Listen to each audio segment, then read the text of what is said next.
Salmo 84, versículo 3, o salmista diz assim: até o pardal encontrou casa,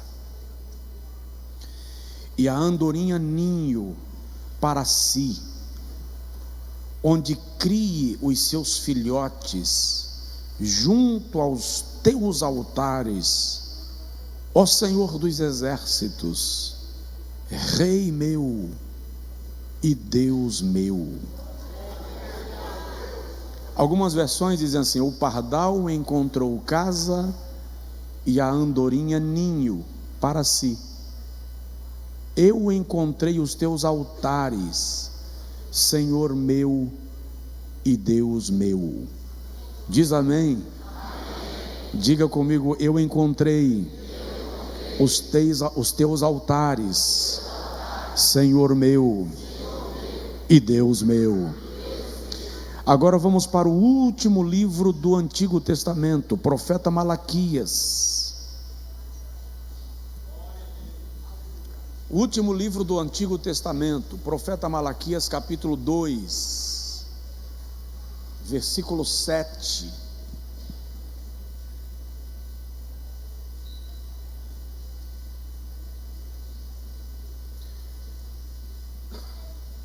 Pois os lábios do sacerdote devem guardar o conhecimento. Perto de Mateus.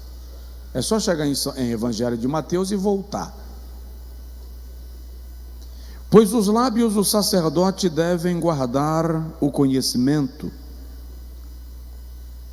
e da sua boca devem os homens procurar a instrução, porque ele é o mensageiro do Senhor dos exércitos.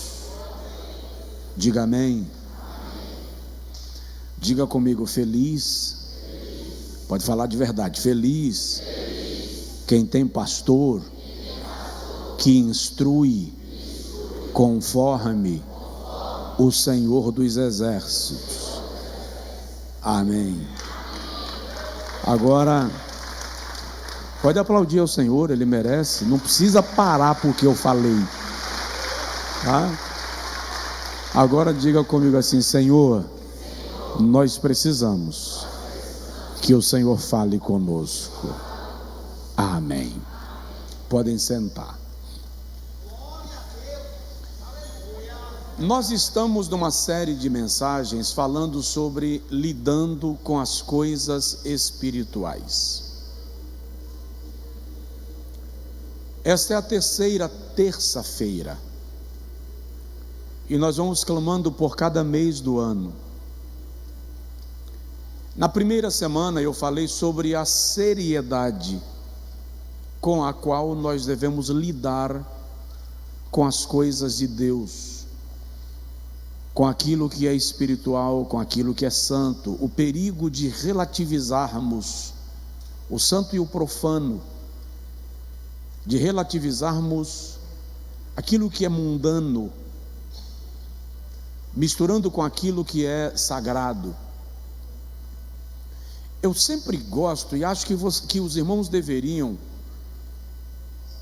pós-culto, posterior, rever a pregação.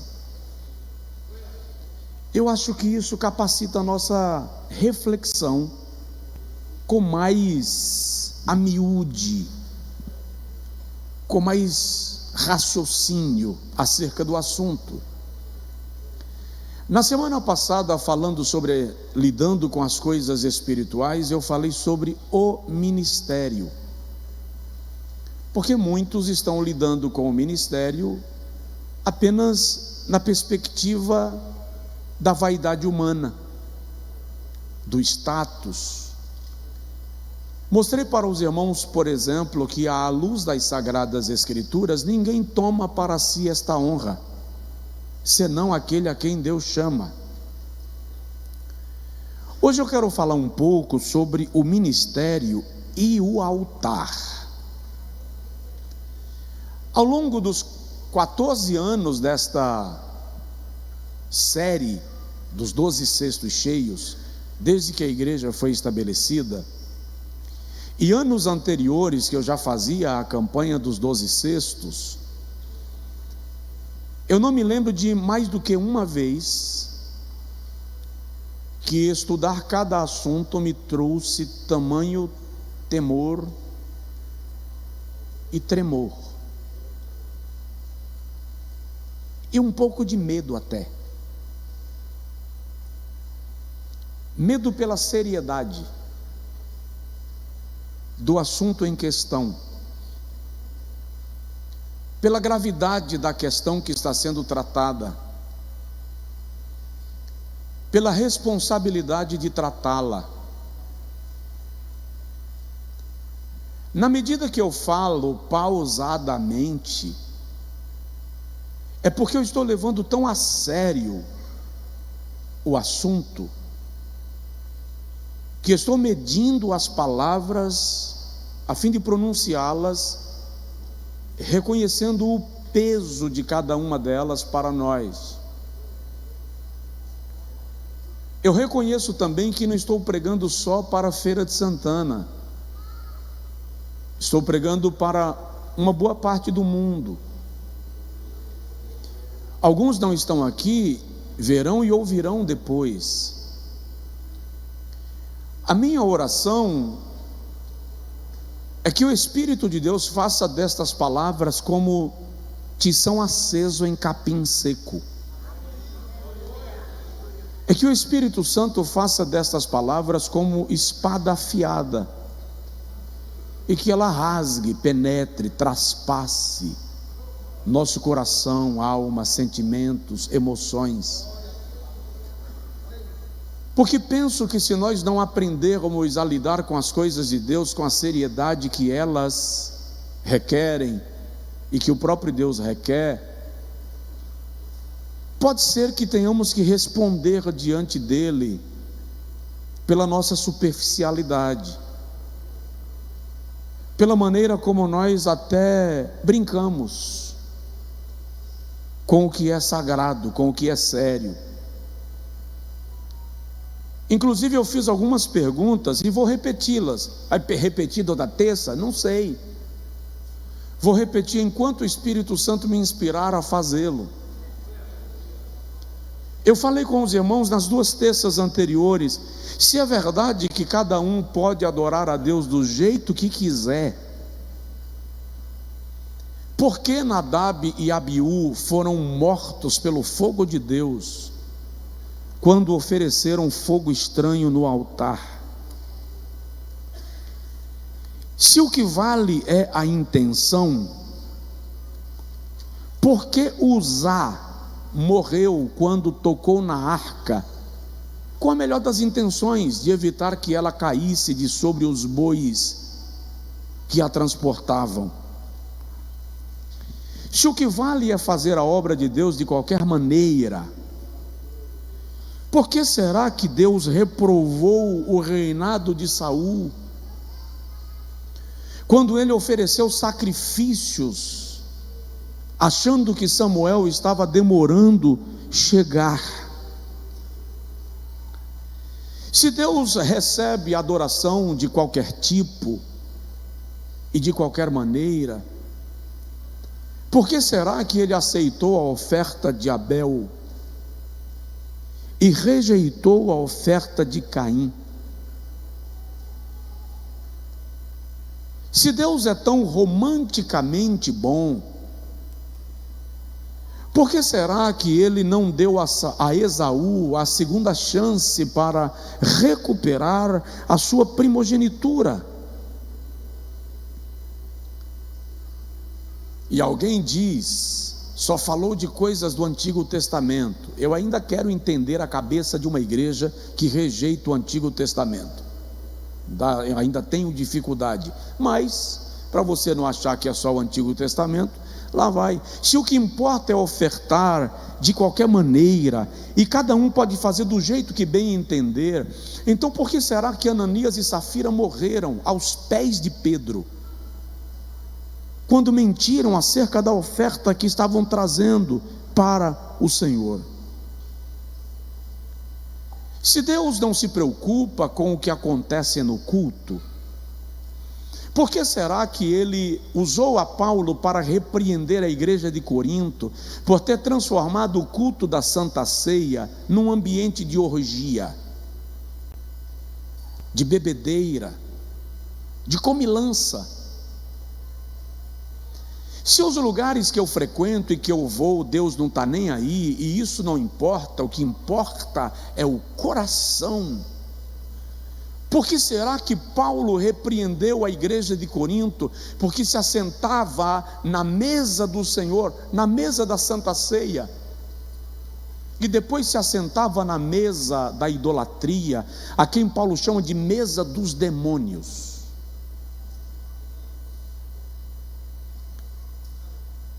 Se é verdade que eu posso determinar as coisas para Deus e Deus vai me atender, por que será que Jesus chamou a Pedro de diabo? Quando Pedro tentou interferir no seu plano de ir à cruz. Como nós estamos lidando com as coisas espirituais? Eu disse aos irmãos na primeira semana que, conversando com o pastor José Luiz, eu pontuei com ele da minha inquietação sobre a maneira como eu estou vendo as pessoas lidando com as coisas espirituais. Eu vou falar de alguns outros itens que estão em evidência e que lamentavelmente está desviando a igreja. O que eu quero mostrar para vocês hoje é que um erro doutrinário é mais grave do que um erro médico. Um erro médico pode matar um paciente. Um erro doutrinário pode matar uma geração inteira. A responsabilidade de um pastor no púlpito com um microfone é tão mais grave do que a responsabilidade de um cirurgião com o aparelho de cirurgia. E eu estou vendo gente que parece não estar levando a sério isto, brincando com a sã doutrina,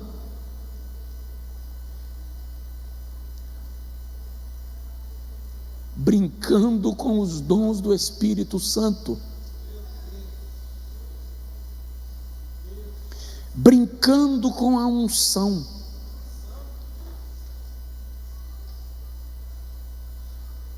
Isto é muito grave e é muito perigoso. O Salmo de número 84 é um salmo extraordinário. Nele, o salmista expressa o seu profundo amor pela casa de Deus e a sua inquietação, paixão, agonia, desespero, querência, carência pelo altar. O Salmo 84 é atribuído aos filhos de Coré. E segundo alguns estudiosos, posteriormente esse salmo foi compilado por Davi, na ocasião em que ele fugia de Absalão quando o perseguia.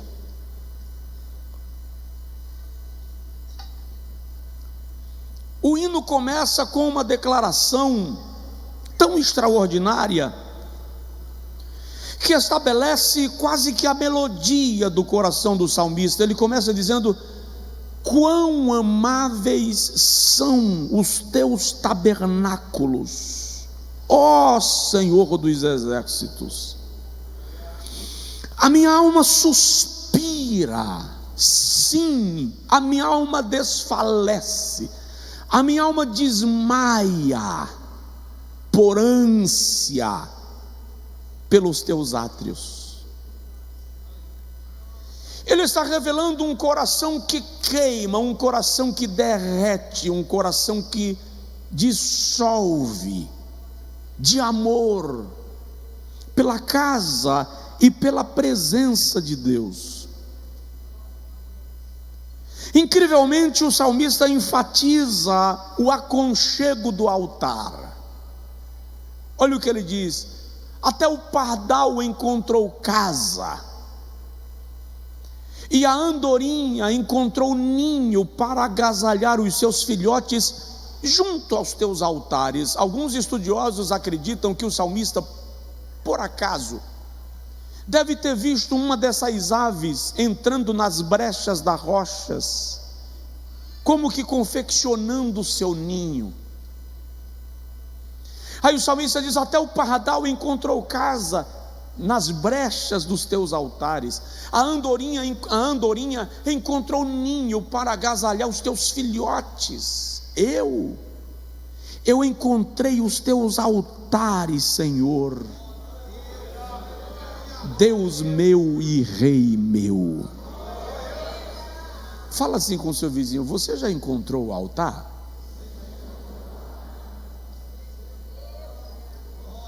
É claro que o altar aqui simboliza o lugar da presença de Deus, o lugar da intimidade com Deus, o lugar da adoração.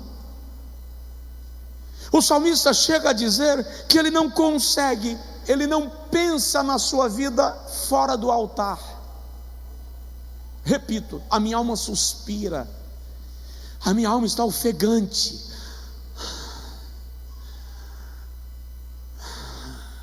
Eu estava lendo esse salmo hoje à tarde, e em algum momento a minha pequenininha acordou, e quando eu me aproximei dela, ela fez assim.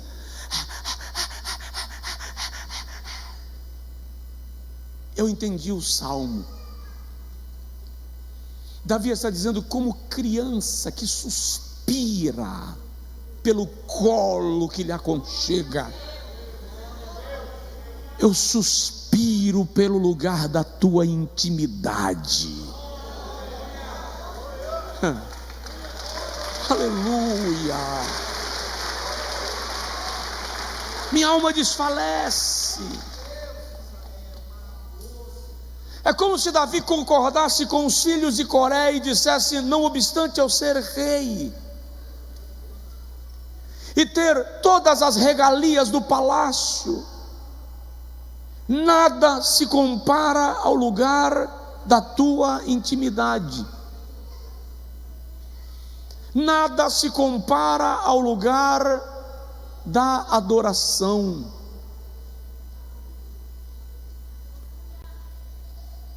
Nós vivemos um tempo secularizado. Mesmo a igreja está em processo de secularização. As pregações estão secularizadas, os louvores estão secularizados, muitos pastores estão se secularizando, e é muito fácil isso acontecer. Você é simplesmente inclinado a navegar na onda, a fazer o que funciona, a fazer o que está dando certo. Nessa secularização, os templos estão se secularizando, estão ganhando características de clubes, de boates. O púlpito está ganhando a característica de palco. Os cultos estão ganhando a característica de show, de espetáculo. Pastores famosos e cantores famosos estão ganhando os títulos de artistas. Não somos mais profetas, não somos mais adoradores, não somos mais ministros do altar. Nós viemos ao templo fazer uma apresentação, e aí nós começamos a questionar por que a presença de Deus não está mais. Porque nós temos hoje nos templos o afloramento das emoções causados pela música melancólica, pelo drama do pregador, pela meia luz do ambiente. O impacto é causado pela estridência do som. Incrível como em muitos louvores as pessoas estão chorando porque estão lembrando das suas dores, das suas mazelas, das suas aflições. Não é porque estão sentindo a presença de Deus. Elas vêm para o culto e quando termina o culto e saem, estão deprimidas e não sabem por quê. Saem do culto e precisam tomar uma dose de vinho, uma dose de uísque, uma fileirinha de cocaína, um baseadozinho, para sentirem a alegria que não sentem mais no templo. Por quê? Porque a presença de Deus não está mais lá.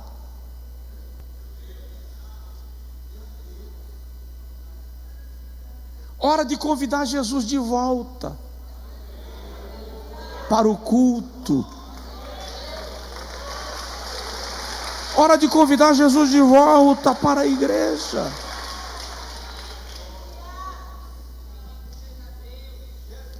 A palavra altar, etimologicamente, vem do latim altus. Significa lugar elevado, lugar mais alto. Interessante é que a palavra foi consagrada para ser utilizada exclusivamente no ambiente religioso, numa referência a lugar de sacrifício, lugar de oferendas. Na tradição histórica, o altar sempre foi visto como uma mesa.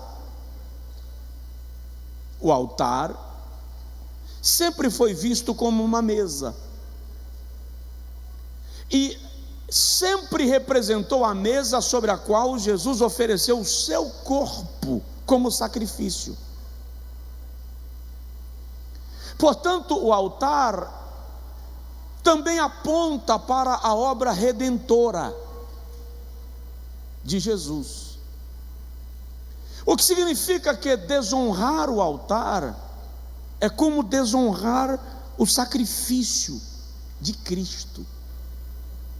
É por isso que eu estou falando com temor, com medo até, porque são coisas nas quais quase ninguém pensa quando sobe no púlpito. O seminário não ensina isso para a gente. A faculdade teológica não ensina isso para nós. Eu fiz um bacharel em teologia, não fiquei contente, fiz um segundo bacharel em teologia, fiz um mestrado em teologia, fiz uma ou outra especialização em teologia, e nunca me ensinaram isso. Isso não é ensinado na faculdade. Isso é ensinado somente na Bíblia. E se você se debruçar na presença de Deus para que Ele te mostre e te revele, a fim de que Ele te faça entender pelo Espírito Santo a responsabilidade de estar no púlpito, de estar no altar. A ideia nas Sagradas Escrituras de levantar um altar sempre foi a ideia de consagrar aquele lugar a Deus, e tudo que é posto sobre o altar é automaticamente consagrado a Deus. Altar é mais do que um lugar. Altar também é uma posição espiritual, é uma condição na qual a gente se coloca para estar na presença de Deus. Se o irmão olhar toda a aliança nas Sagradas Escrituras, toda a aliança feita por Deus nas Sagradas Escrituras é marcada por um altar. Subentende-se que onde há um altar, há uma aliança. Ele marca e prima pela nossa vida espiritual, pela nossa vida física, pela nossa vida espiritual. Tem alguém aí? Estar diante do Senhor no altar é entender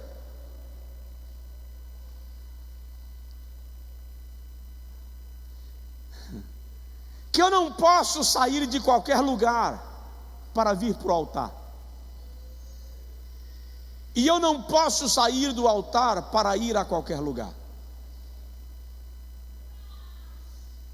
Vou repetir. Ter consciência da importância e da gravidade do altar é compreender que eu não posso sair de qualquer lugar para vir para o altar. E eu não posso sair do altar para ir a qualquer lugar. Êxodo capítulo 29, versículo 37, o Senhor diz que o altar é lugar santíssimo. E acrescenta: e todo aquele que estiver sobre o altar será santo.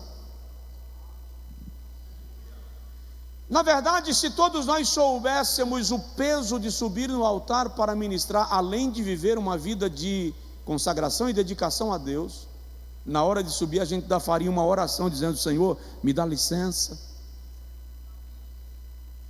me permite subir aqui, porque este lugar é lugar elevado para aquilo que vai sendo oferecido para Deus. E eu disse na primeira noite desta campanha que nada que foi oferecido a Deus pode ser tomado de volta. Quem aqui foi oferecido a Deus, levanta assim a mão. Diga comigo: eu sou de Deus. Agora diga assim para o seu vizinho: então você não pode ser tomado de volta.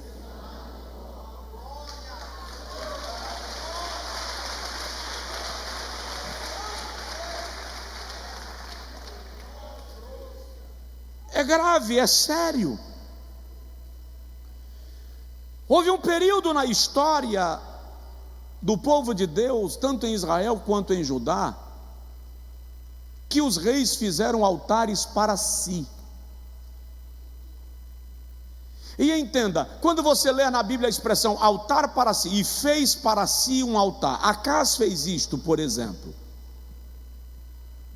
Fez para si um altar. A expressão ali indica: fez um altar que lhe agradasse.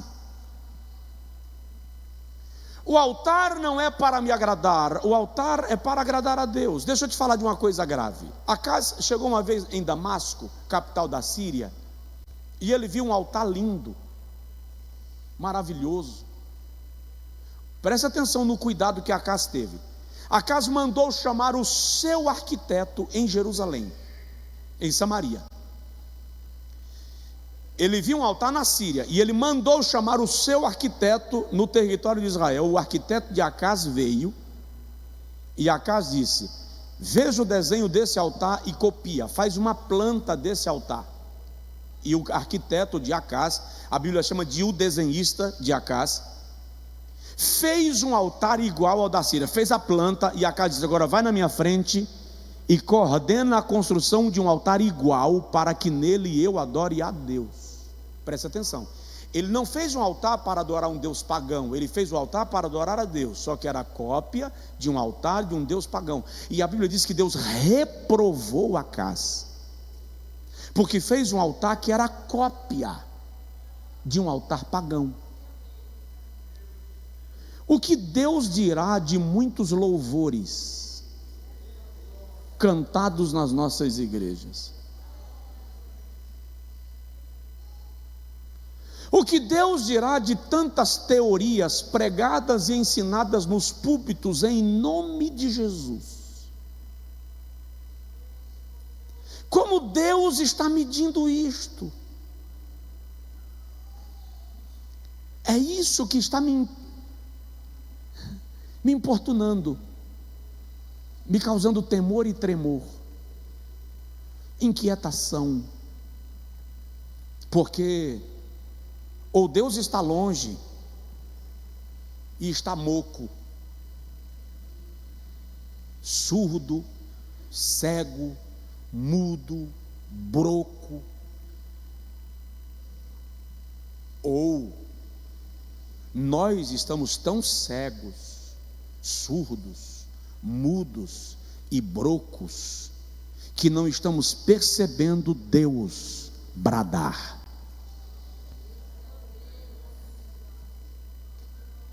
Alguma coisa está fora do lugar. E, compreendendo as Sagradas Escrituras,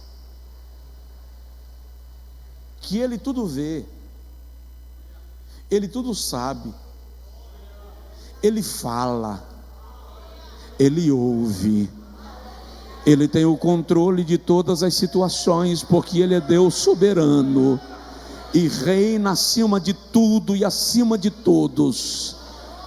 Então, com certeza, Deus não está surdo, Deus não está cego, Deus não está mudo, Deus não está broco. Significa que há uma grande probabilidade de que a igreja esteja se distanciando da presença daquele que vive. Entende qual é a questão? Tudo que chegar ao altar será santo, porque o altar é lugar de sacrifício, de consagração e de perdão. Tá. Eu não acho que no púlpito o indivíduo tem que estar de terno. Eu uso porque gosto. Não existe nenhuma condição que eu me sinta tão melhor vestido do que quando eu estou assim. Desculpa a vaidade, eu me sinto a elegância. Então eu gosto. E eu não acho que alguém para estar no púlpito tem que estar de paletó e gravata, vestido a rigor. Não acho. Mas acho que a maneira que eu me visto tem que ser digno do altar.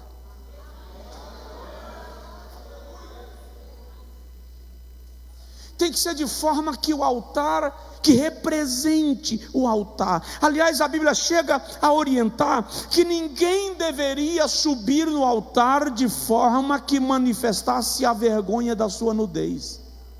Está escrito. Está escrito: adorai ao Senhor vestidos em trajes santos. Está escrito.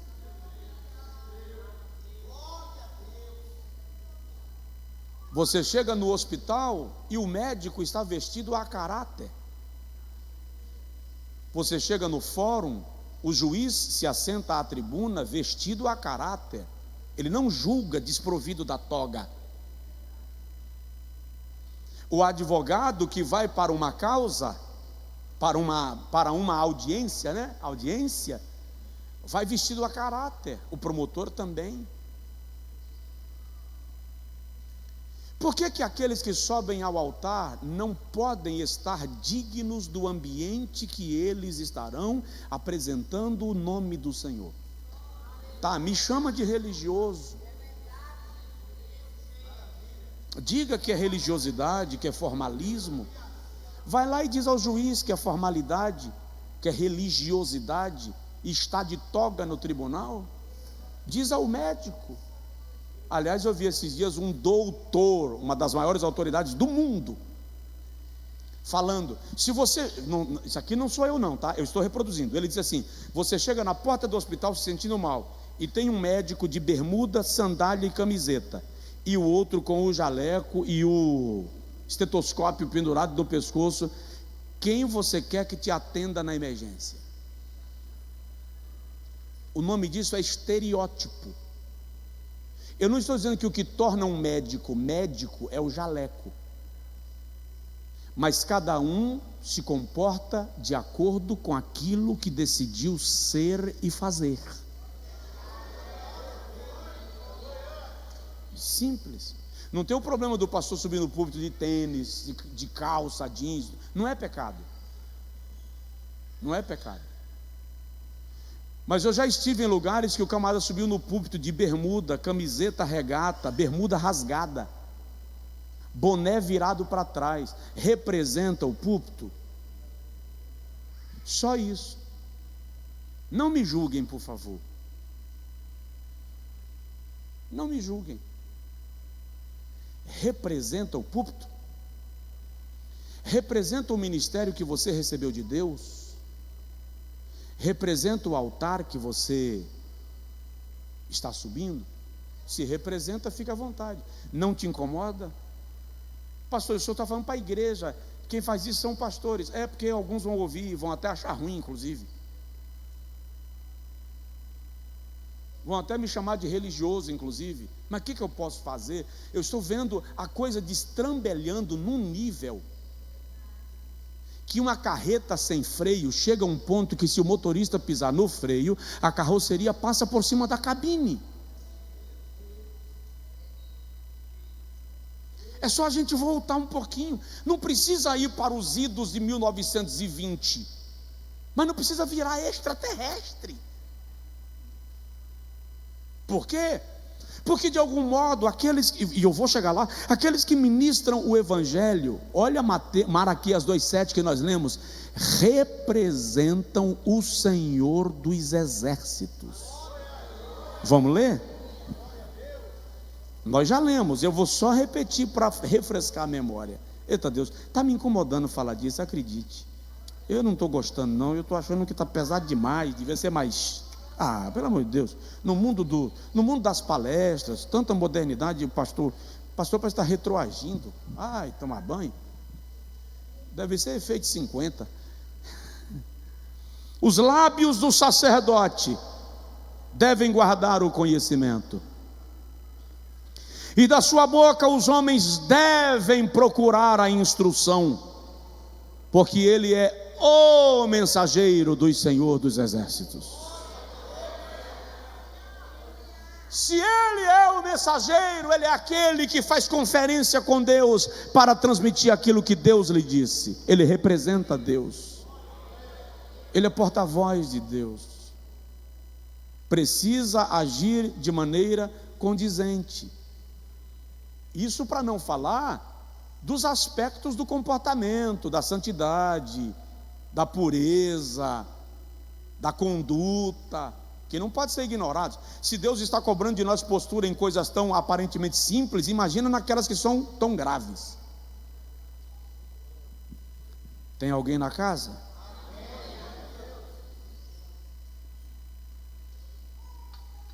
Tem que terminar, né?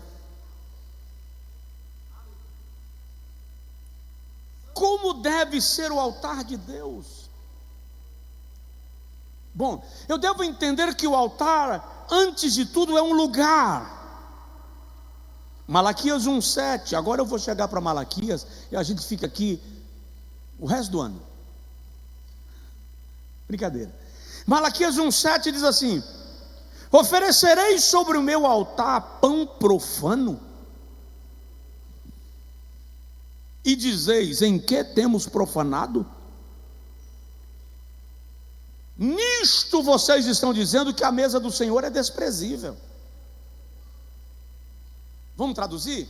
Não se pode subir no altar para pregar qualquer coisa. Não se pode subir no altar para falar abobrinha. Não recebeu a palavra, não prega, fica quieto, coloca outro. Deus não é obrigado a me usar hoje. Hoje à tardinha eu falei com Deus assim: eu não quero pregar hoje, vou fazer um culto só de louvor. Eu não estou com a minha mente com disposição de ministrar, de pregar, a não ser que o Senhor me visite, me cubra, me dê graça para isto. É a minha condição pessoal. Tem dia que você está numa condição de esgotamento emocional, físico, espiritual, sobrecarregado. O fato é que quem sobe no altar não pode trazer qualquer coisa para o altar. O fato é que o irmão que passou o dia na labuta, na peleja, na sala de aula, na academia instruindo alunos, na loja vendendo e nem vendeu o quanto precisava, no consultório atendendo pacientes, no volante do ônibus, no volante do transporte por aplicativo, no escritório preparando peça de defesa para audiência ou de acusação, a depender da sua posição no processo, veio ao templo para receber algo.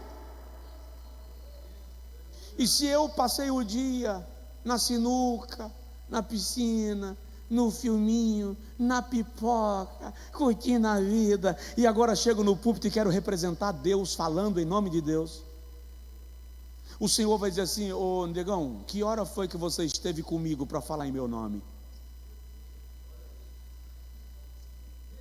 Em que momento você conversou comigo para repetir o que está falando, dizendo que fui eu que disse? Lá em Isaías o Senhor diz assim, Jeremias, ai daqueles que dizem em nome de Deus aquilo que Deus não disse. Então o altar é um lugar, e é um lugar santo. Segundo, o altar é uma posição. Versículo 10 de Malaquias 1. Tomara que entre vós houvesse até um que fechasse as portas, para que não acendesse debalde o fogo do meu altar. Ai, eu não tenho prazer em vós. Sabe o que Deus está dizendo assim? Aqui, vou traduzir. Diga comigo assim: Jesus, fala, Jesus, antes que Ele fale, tem misericórdia de nós. Deus está dizendo assim: é melhor fechar o templo do que abri-lo para profanar o meu nome. Antes houvesse entre vós alguém que fechasse a porta e não deixasse que ela se abrisse mais, que não acendesse fogo no altar para não profaná-lo, porque eu não tenho prazer no culto que vocês estão trazendo para mim. É isso que Deus está dizendo ao povo de Judá. Nós estamos empolgados com as nossas reuniões movimentadas. Eu não falo só de Cristianismo Sem Fronteiras, não. Estou falando agora de igreja, Brasil, mundo. A gente se empolga com o louvor legal, com a movimentação legal, fila para entrar no templo, está lindo demais, estacionamento lotado, e Jeová olhando e dizendo: a boate também lota, o estádio também lota, o prostíbulo também lota, mas a minha presença não está sendo adorada lá. Eu não sou o foco, não é o meu lugar. Então não confundam casa cheia com a minha glória presente e manifestada. Revejam o culto que vocês estão trazendo para mim.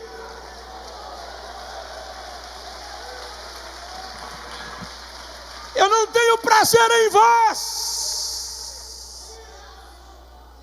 Deus está dizendo: o culto de vocês não me alegra.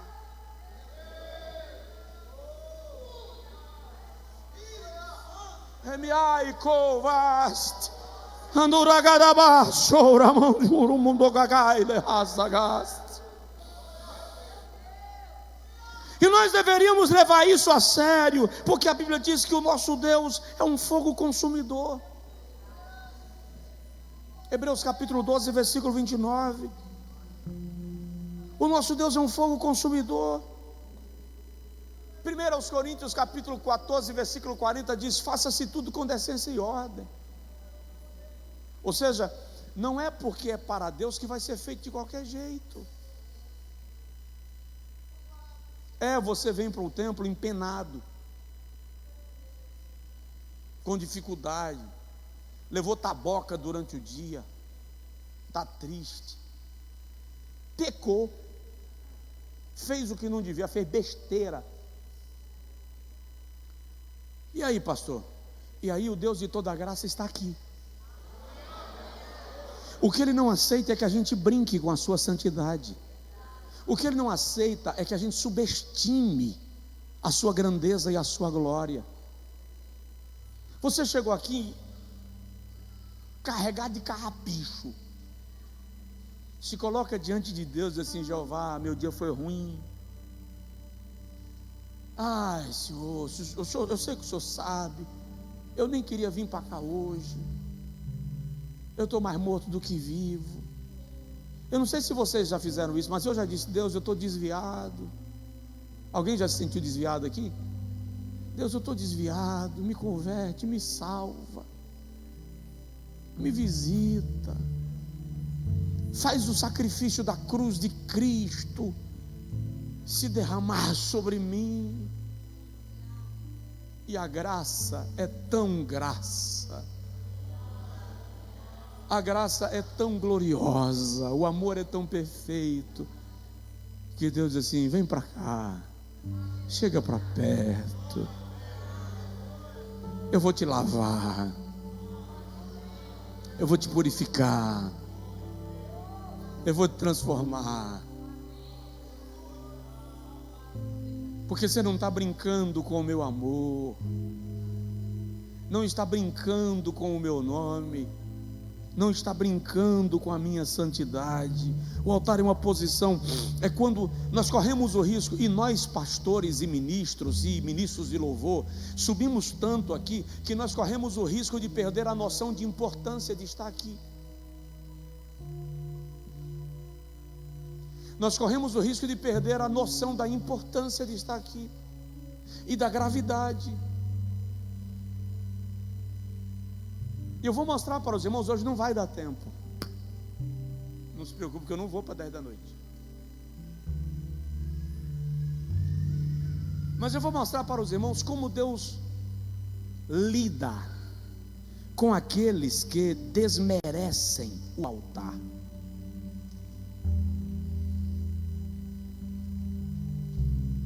Como Deus lida, porque o próprio Deus trata. Vou usar um provérbio lá de fora: chama na chincha, chama para conversar.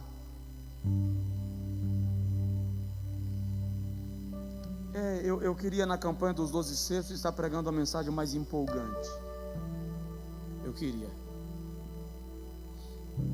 mas sabe, eu estou pedindo a Deus coisas que Ele não vai nos dar se a gente não limpar a casa.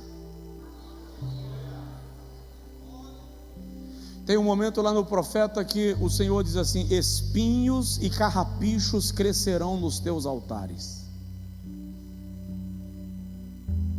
Haveria um abandono tão absoluto do altar que os espinhos tomariam conta. Nós não podemos deixar os espinhos tomarem conta do altar desta casa. Nós não podemos ser tão inconsequentes e inconscientes.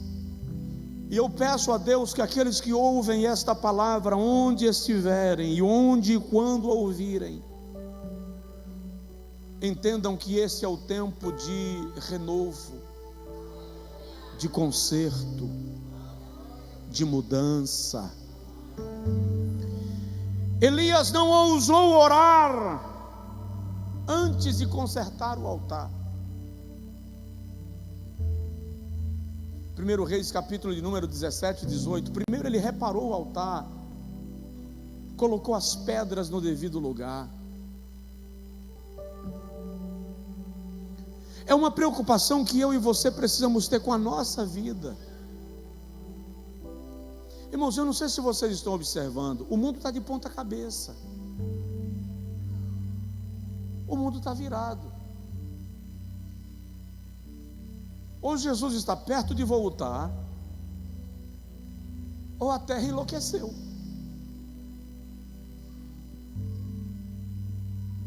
Tem guerra explodindo para todo lado. Até quem não tem força para fazer guerra está com vontade de provocar uma. É sério. A Rússia está em guerra. A Coreia do Norte hoje provocou a Coreia do Sul e declarou a Coreia do Sul inimigo número 1, em caráter irrevogável e irreversível. Os Estados Unidos e a Inglaterra, semana passada, passou fogo na região do Iêmen. Ontem o Irã atacou o Iraque. Venezuela queria arrumar confusão aqui no quintal de casa. A China se arrumando para se tornar a grande superpotência do mundo. A natureza está aflorando. Agora não é só questão de geleira dissolvendo. Você tem deserto aguando. Você tem rios secando. Você tem queimadas incontroláveis. Você tem aquecimento do sol. Você tem variação das estações. Os Estados Unidos declararam calamidade em 19 estados por causa da temperatura mais baixa dos últimos 50 anos. Então, do ponto de vista político, o mundo está em alvoroço. Do ponto de vista da natureza, o mundo está em apreensão. As enfermidades curam uma, surge outra. Tem alguma coisa fora do lugar. E sabe o que é pior? Parece que a igreja não está vendo. Parece que a igreja não está vendo que Jesus está se levantando do seu trono e anunciando: eu vou buscar a noiva. Eu vou buscar a noiva. E aí, nós temos os altares se transformando em ambiente de heresia, de desvio doutrinário.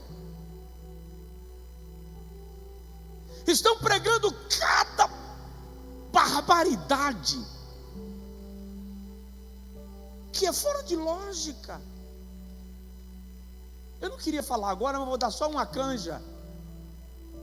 Estão inventando revelações e vendendo no Pix.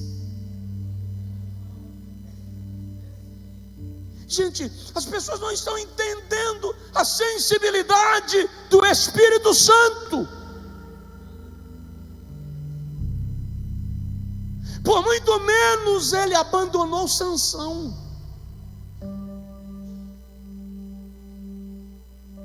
Por muito menos a glória abandonou o templo em Jerusalém, em Ezequiel 10. E ninguém está levando a sério isto. Porque estão pensando que o culto se resume à hora que viemos para o templo. Mas altar é vida. É o que eu vivo. Malaquias capítulo 2, versículo 13 diz assim: ainda fazeis isto, como se não bastasse. Vocês ainda cobrem o meu altar com lágrimas, com choros e gemidos, de sorte que eu já não olho para a vossa oferta e não aceito mais o prazer da vossa mão. Deus está dizendo: vocês gemem, vocês choram, mas não se quebrantam. Derramam lágrimas, mas não se convertem. Não, eu não aceito essa apresentação teatral. Porque a nossa vida é propriedade de Deus. A Bíblia diz que o corpo é santuário do Espírito de Deus e Ele habita em nós. Então alguém que de fato se converteu a Cristo tem o seu coração inclinado a Ele e faz com que a sua vida, o seu viver diário seja em constante adoração a Deus. Sobretudo e de modo particular, aqueles que ministram no altar. Aliás, Charles Spurgeon, conhecido como o príncipe dos pregadores, disse para os seus alunos que o pregador precisa se distinguir acima de todas as demais pessoas em seu hábito de oração. E ele acrescenta: aquele que ora, aquele pregador, o pastor, o ministro que ora como um cristão comum, ou de outra forma, é um hipócrita. precisa orar mais do que os cristãos comuns, ou de outra sorte estará desqualificado para o cargo que assumiu. Vou traduzir: pastor que não ora não serve para o ministério.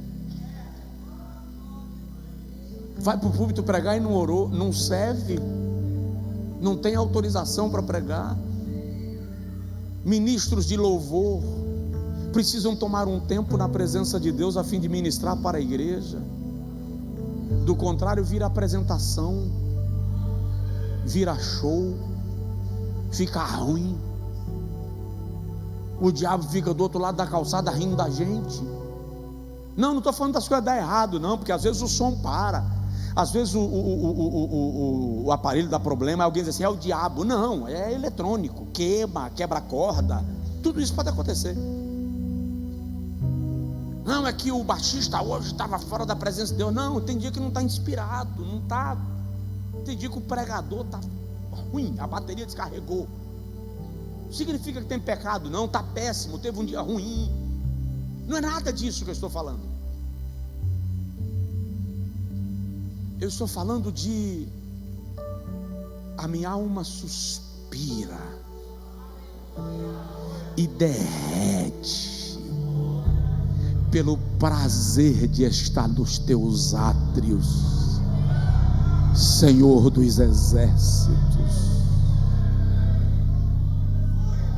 O pardal encontrou casa e a andorinha ninho para agasalhar os seus filhotes junto aos teus altares. Eu encontrei o teu altar. É como se Davi dissesse: eu quero morar lá, eu quero dormir lá, eu quero que a minha vida seja lá. No Salmo 27 ele diz: uma coisa pedi ao Senhor e a buscarei, que eu possa morar na casa do Senhor por todos os dias da minha vida, para contemplar a formosura do Senhor e aprender no seu santo templo. Só quem recebe esta palavra dá glória ao nome de Jesus Cristo de Nazaré. Fica de pé, por favor, não vou passar mais. Semana que vem a gente continua. Eu só quero concluir dizendo que para homens verdadeiramente chamados por Deus, ministério não é hobby, e altar não é lugar de promoção pessoal.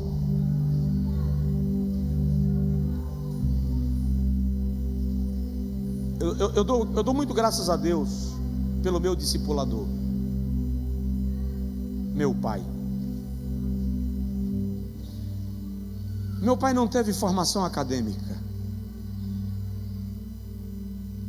Ele nunca esteve entre os pastores dos grandes campos e das grandes igrejas da Bahia. Mas meu pai me ensinou coisas tão valiosas. Quando eu comecei a pregar, irmãos, era na época da fita cassete. Alguém aqui é dessa época? Levanta a mão, denuncia a tua idade, vai, confessa. Confessa, porque quem confessa e deixa alcança a misericórdia. Tem gente aqui que não sabe nem o que é isso. Que é isso, pastor? Está xingando? Meu pai chegava para mim e perguntava: quantas pregações? 3. Está aqui, 3 fitas cassetes. Grava. E quando eu voltava, eu dizia: pai, deixa eu reproduzir para vender. Não, não está na hora. Mas todo pregador vive de fita cassete. Você não é todo pregador. Aquela coisa de mãe, você não é todo mundo. Lembra desse negócio? Aí meu pai ia ouvir a pregação e ia anotar: isso aqui não está na Bíblia, aqui está na Bíblia, mas você falou errado, gritou demais aqui, falou muito rápido aqui. Irmão, eu fiquei uns 5 a 7 anos nessa vida. Cada viagem trazia a fita gravada para meu pai dizer o que eu preguei errado. Um dia eu terminei de pregar na nossa igreja. Lázara estava nesse culto, era bem jovem, não vai lembrar. Lázara é minha irmã, está ali. Quando eu terminei de pregar, meu pai, a igreja em pé, o poder caindo, irmão. Porque eu era pregador fervoroso, tá? Eu era. Quando eu terminei de pregar, meu pai fez assim: eu quero que a igreja sente só 30 minutos porque eu vou despregar o que o meu filho pregou. Irmão, ele saiu desmanchando minha pregação, item por item. Eu quase morro. Eu enfiei a cabeça embaixo do banco que estava na minha frente. Quando eu cheguei em casa, eu disse para ele: o senhor acabou o meu ministério, o senhor me fez vergonha. Meu pai disse: é melhor apanhar em casa do que na rua.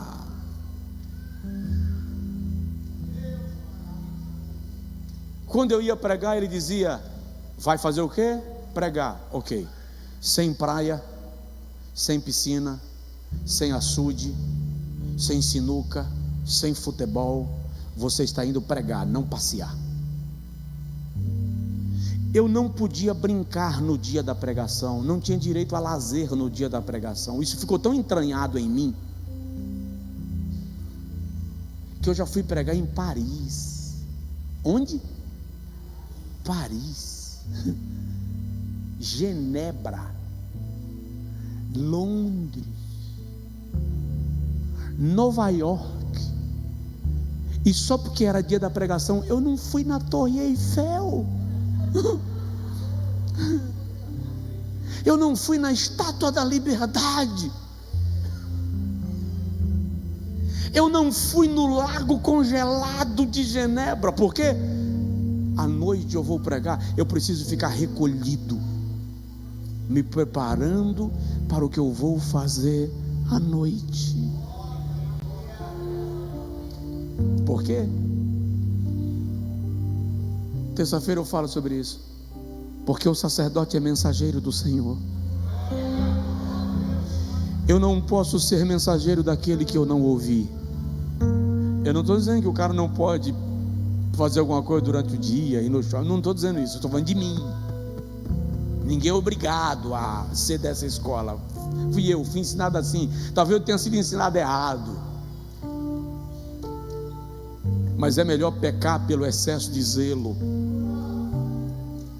do que pelo desprezo. Entende? Leva a sério. Fala com o irmão do seu lado: leva a sério o dom que Deus te deu. Fala aí com o pastor do seu lado: esposa, dá uma olhada no marido aí. Fala com ele assim: leve a sério o dom que Deus lhe confiou.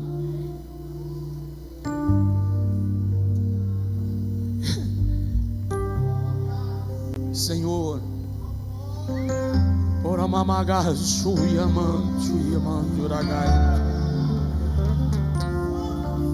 é Deus, eu queria pregar uma palavra que dissesse ao teu povo que tem chave de carro na porta. Eu queria pregar uma palavra que dissesse ao teu povo que eles vão ficar ricos. Eu creio em tudo isso como milagre do Senhor para nós. Mas o Senhor está me conduzindo nessa direção. Se sinto o alívio de cumprir a tua vontade, sinto o peso de cumprir a tua vontade. Eu só te peço que uma nuvem da tua graça venha sobre nós, que esta igreja e que aqueles a quem esta palavra alcançar sejam convencidos pelo Espírito Santo a terem um senso de responsabilidade, de intimidade com as coisas do Senhor. Não deixa a gente brincar de ministério, Senhor. Não deixa a gente brincar de culto, brincar de vida espiritual. Não deixa a gente brincar de dons espirituais como alguns estão fazendo. Deixa não, Senhor, porque a tua palavra diz que é melhor amarrar uma pedra no pescoço e pular no oceano do que fazer desviar um dos teus pequeninos. Isso é muito grave, Senhor. É muito grave, porque se um médico comete um erro, ele pode afetar por inteiro a vida de um paciente, mas alguém que ministra a tua palavra pode afetar por inteiro uma geração. Nos blinda com o sangue de Jesus. e que o Teu Espírito nos leve à Tua presença em quebrantamento, em rendição. Muda a nossa vida,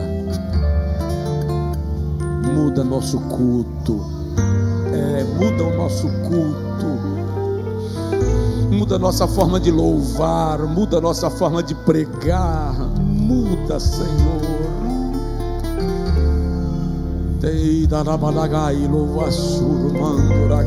Muda a nossa forma de ofertar, muda a nossa maneira de viver na Tua presença. Ore pela pessoa que está do seu lado, ore por ele, ore por ela. Nós nos entregamos a Ti, Senhor. Nós nos entregamos a Ti.